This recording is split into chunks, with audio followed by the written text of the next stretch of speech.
ఈరోజు కూడా ప్రతి వైఎస్ఆర్సీపీకి సంబంధించిన ప్రతి కార్యకర్త, ప్రతి నాయకుడు కూడా ప్రతి గ్రామంలోని ప్రతి ఇంటికి కూడా తలెత్తుకొని సగర్వంగా ప్రతి ఇంటికి పోగలుగుతాం.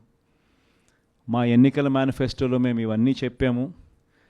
చెప్పిన ప్రతిదాన్ని కూడా ఒక బైబిల్గా, ఒక ఖురాన్గా, ఒక భగవద్గీతగా భావిస్తూ ఏకంగా 99% హామీలు అమలు చేసి మేము మన్నలను పొందగలిగాము.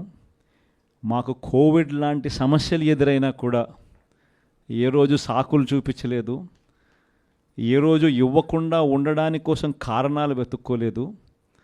మా నాయకుడైనా, మా పార్టీ అయినా, మేమైనా విలువలతో రాజకీయాలు చేశాం, విశ్వసనీయతతో రాజకీయాలు చేశాము అని ప్రతి ఇంటికి వెళ్ళి సగర్వంగా తలెత్తుకుని చెప్పగలిగే మనం చేసిన మంచి ప్రతి ఇంట్లో కూడా ఇవాళటికి కూడా బ్రతికే ఉంది.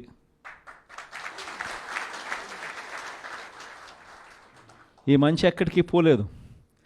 కానీ వాళ్ళు చేసిన మోసం, ప్రతి ఇంటికి వెళ్ళి ఓట్లు అడిగేటప్పుడు అక్కడ చిన్నపిల్లలు కనపడితే నీకు 15,000, నీకు 15,000, నీకు 15,000, నీకు 15,000, సంతోషమా? ఆ ఇంట్లో నుంచి ఆ పిల్లల తల్లి బయటకు వస్తే నీకు 18,000, సంతోషమా? ఆ ఇంట్లో నుంచి ఇంకొక అక్కచెల్లెమ్మ ఎవరైనా బయటకు వస్తే నీకు కూడా 18,000, సంతోషమా? ఆ ఇంట్లో ఎవరైనా ముస్లాం బయటకు వస్తే నీకు 4,000, సంతోషమా? అని ఇట్లా మాటలకు నిజంగా ఇటువంటి అబద్ధాలకు, ఇటువంటి మోసాలకు కాస్త ఆ ఇంట్లో ఒక 20 ఏళ్ళ పిల్లోడో 18 ఏళ్ళ పిల్లోడో ఎవడన్నా బయటకు వస్తే నీకు నెల 3,000 రూపాయలు నిరుద్యోగ వృత్తి, నీకు సంతోషమా? ఇవన్నీ మన కళ్ళ ముందన్నీ చూసినాం. అంటే ఇటువంటి ప్రలోభాలకు ప్రజలు కూడా ఏమో జగన్ చేసినాడు కదా, జగన్ బాగానే చూసుకున్నాడు మమ్మల్ని అందరినీ, జగన్ పలావ్ పెట్టాడు, చంద్రబాబు నాయుడు బిర్యానీ పెడతానంటున్నాడు,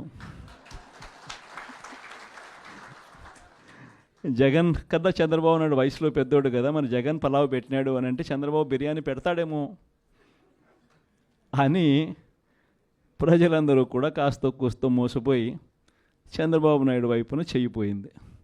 కేవలం 2.5 నెలల్లోనే ఒక ప్రభుత్వం మీద ఇంత వ్యతిరేకత రాగలుగుతుందా అన్న ప్రశ్నకు ఏదైనా ఎగ్జాంపుల్ ఏదైనా ఉంటుంది అని అంటే అది చంద్రబాబు నాయుడు గారి ప్రభుత్వమే అని చెప్పి కూడా చెప్పచ్చు.